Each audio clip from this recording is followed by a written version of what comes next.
Граѓанската иницијатива за заедничка Македонија е згрозена од настапите на политичари како Заев, Шилегов и дел од новинарите како Кате Блажевска, кои граѓаните кои ја поддржуваат нашата иницијатива ги нарекоа пијаници, бандити и фашисти. Ова е навреда за стотини илјади луѓе кои речиси цела недела секој ден излегуваат на улиците во поддршка на заедничка Македонија.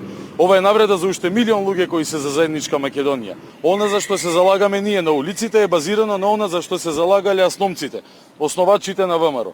Карев, бранителите, Кузман Јосифовски Питу, Мисирков и уште многу други дејци. Сите оние кои што ги изговори овие клевети веднашка да се извинат и нека дојдат да ни се приклучат заеднички да браниме нашата татковина, бидејќи јас сум навистина зачуден и сакам да ја прашам и јавноста зошто одредена група на наши браќа, пријатели, наши би ги кажал македонци се свртеа против друга група на етнички македонци кои застанаа во одбрана на својата татковина.